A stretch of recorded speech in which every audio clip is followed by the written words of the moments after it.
we have breaking news from TelcoDR. I'm Danielle Royston, and this is Telco in 20.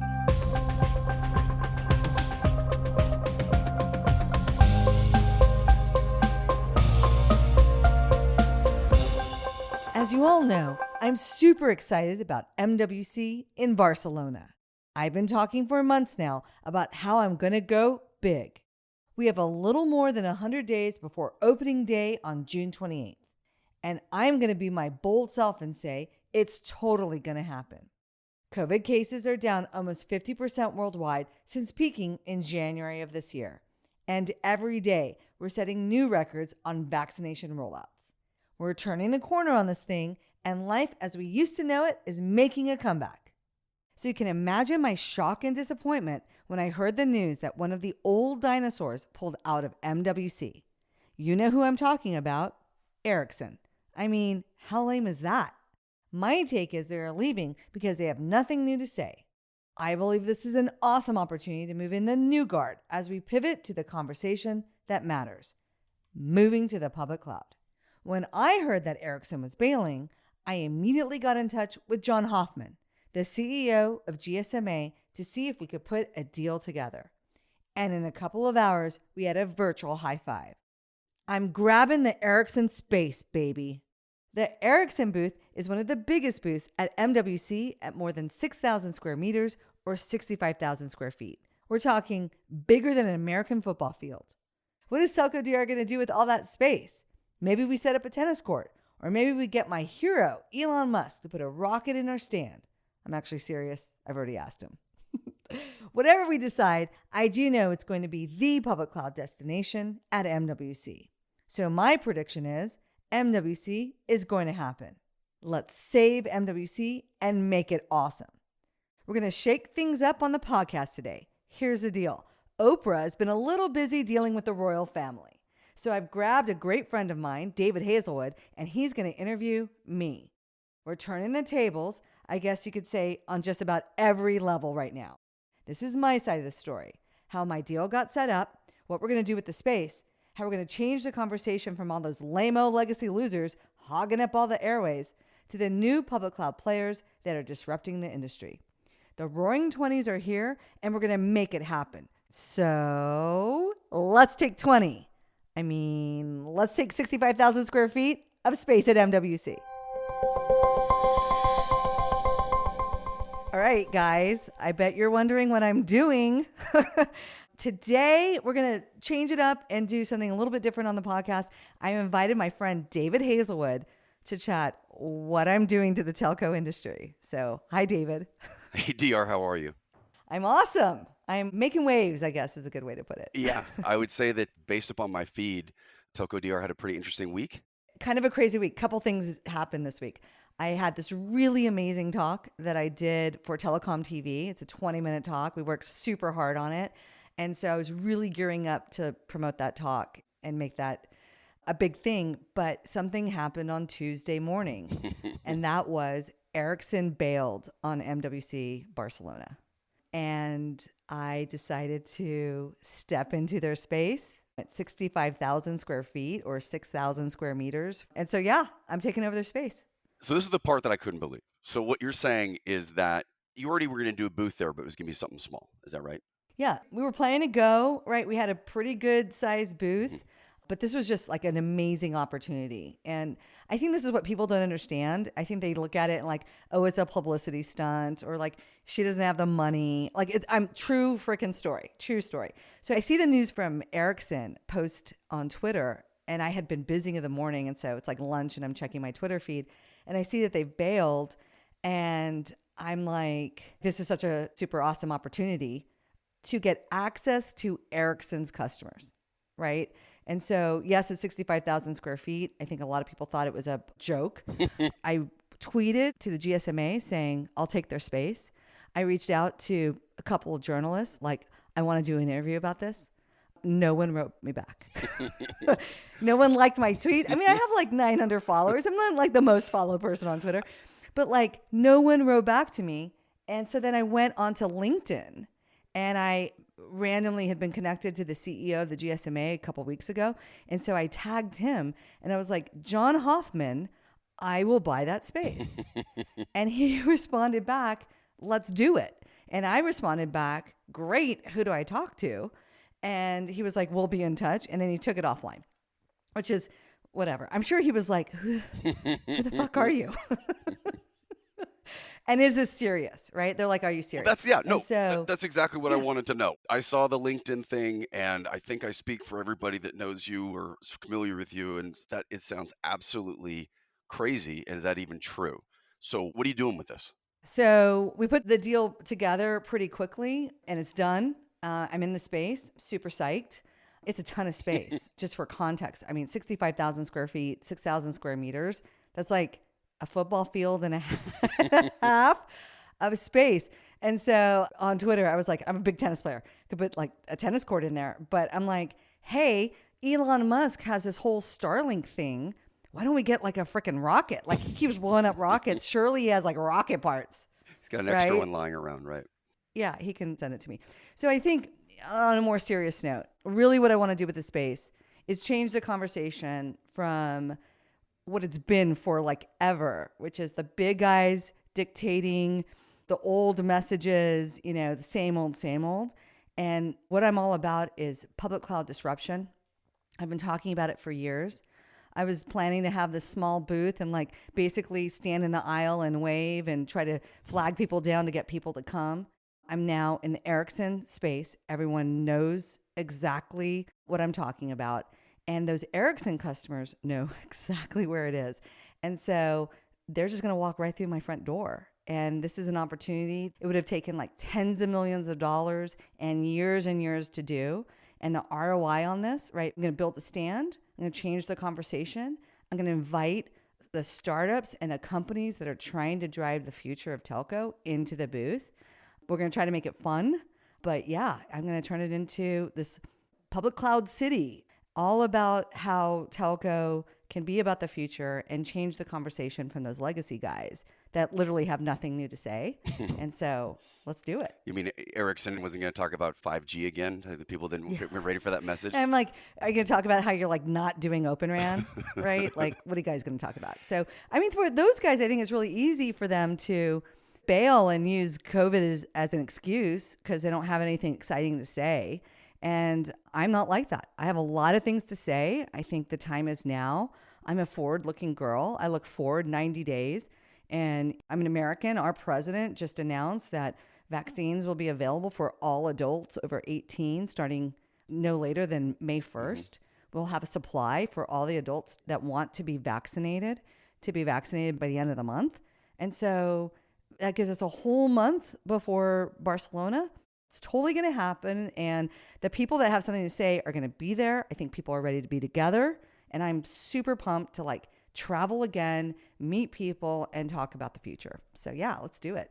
So this morning, in the midst of reading the press release, I thought the title of it was really cool, saying that they're welcoming you as a major vendor. But, on the TelcoDR website, if you just go to that, your offerings are podcast, newsletter, and blog.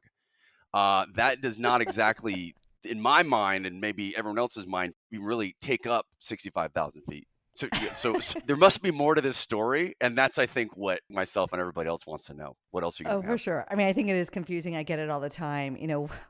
Who are you and what are you doing? And so I call myself a telco evangelist. I have plenty of private equity funding. And really my purpose is to accelerate the adoption of public cloud. And so I guess the first part is I got a team.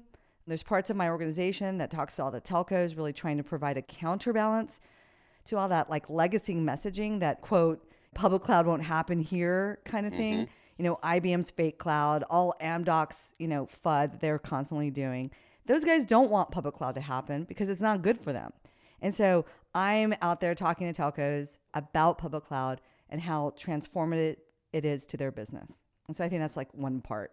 The second part that I'm trying to do is I'm out there looking for all the great public cloud startups. And so I talked about this great little company called TelcoDR. There's a video out that I did for Telecom TV. We'll link it in the show notes for this talk. But it's a 20-minute video, and it gives you like everything about my position, right? That In every industry, there's a Siebel versus Salesforce fight going on. And in our industry, Amdocs is the Siebel and TelcoDR is the new Salesforce. And I think it's super exciting. Salesforce obviously won that fight. I think TelcoDR is going to win this fight. And I think it's, it's not going to happen overnight. It's going to take some time, but I think it's fresh, it's new. And telco is this weird island where like people don't believe public cloud's going to win. And it's won in every single industry. And so I get to be, quote, a visionary when I'm really just reporting historical facts from other industries that are going to happen over here. And I think the third part of my strategy that I haven't really shared super broadly, but now is a really good time to start talking about it, is I'm putting together a fund to go acquire lots of telco software companies and have them aggressively repositioned for the public cloud. So kind of 3 parts to the strategy. Really excited.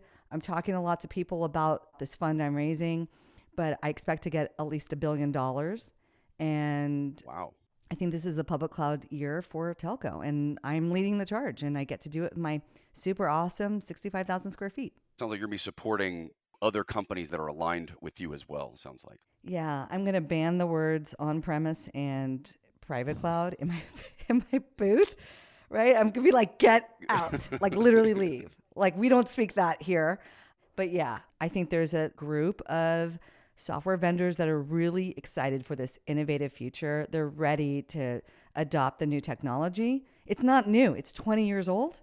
And we're dragging telco kicking and screaming.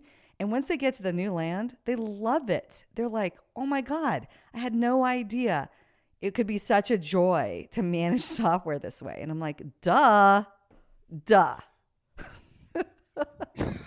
Super duh. So DR, what are you going to do if more companies other than Ericsson decide to bail on MWC? I don't think that's going to happen. If you project forward, I think it's pretty obvious a lot of people will be going. I hope Amdocs bails because I love a shot at their customers too. So like open arms, go to MWC, get your vaccination. Of course, we want to be safe. I think with 65,000 square feet, there's enough room for social distancing in my booth, right? I can put little stickers on the ground, 6 feet away, blah, blah, blah.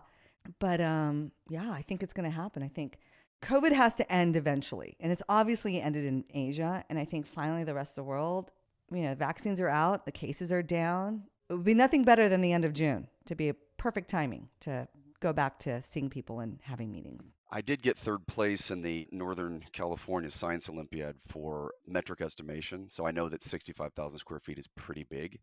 But I also know that in addition, the conference is like, 3 months away? End of June, beginning of July? Yeah. And you just made this commitment this week? Yeah. So what are you going to do with all this space? I mean, we talked about the initiatives you have there. It was funny because we were like, it's kind of the hangover of the decision is kind of setting in. And I'm like, I think I need to hire 100 people like now. We should call Ericsson. Like, you probably already had hotel rooms booked. Can I just take over your hotel block? There you go. Right. And so it's everything from people to like the message and recruiting all the companies. And I've met a couple of them. I've been talking to, I've talked to 50 different companies over the last 6 or 8 months. And so it's like recruiting all those guys and making sure that their demos are great and high standards. We're talking about the future. We're educating people. We're showing them how it works and we're getting them ready to embrace it. And I think it's perfect timing for the telco industry. I'm pumped. So we might be able to get the Barcelona soccer club to play That on would there. be awesome. Right? A little penalty shootout with like Messi and like Ronaldo. Yeah. Nadal is Spanish. Maybe we can like make a little clay court in. Well, if you want to be able to return one of his serves, though, we probably should not go in the clay direction. You know what I want to do with Nadal is a series of topspin forehands because he like freaking buggy whips the shit out of that ball. And I'm short, and so literally would not be able to like reach it. It'd be comical. Or like a super lefty serve. I mean, this is going to get a little geeky. A super lefty serve to the ad side. I am also lefty. I'm exactly like Nadal. I'm both-handed. So both-handedness, just to kind of digress, both-handedness is when you can use two hands for different things. It's not ambidextrous. Ambidextrous is you can use both hands equally. I write right-handed and I play tennis left, as does Nadal. He is both-handed. And lefties are famous for their crazy ad serves that like send you into the fence. And so I want to take his craziest ad serve. It'll be so awesome. Well, I'm equally as bad at both of my hands in tennis. Does that make me ambidextrous, or they are equal? None-handed. They're just equally bad. Well, I guess if Yeah. you're going to have Barcelona soccer or tennis, there might need to put up some protection from the crowd because the balls would be whipping I around know, there. from the balls What flying. about That would be like super what about fun. entertainment? Keep people entertained down there. Yeah, no. So we were already planning to do some sort of concert or event outdoors. Again, I think people will be super excited. And so I've been like looking at different acts to recruit. Some of them are like very Texas rock. ZZ Top is available. Well, I know But I would I'm like like, that. I don't know how that goes with a European audience. And then Billy Idol, like I sort of feel like Rebel Yell really goes with my theme, but you sort of can't do like 10 Rebel Yells in a row. Though I did once listen to Rebel Yell 100 times a day. That is true. That is super true. And then I was like, maybe like a dance band that everyone knows, like Duran Duran. That'd be awesome. I would love that. We have that song called Planet Earth, but we could like rename it Planet Cloud. I was listening to it yesterday.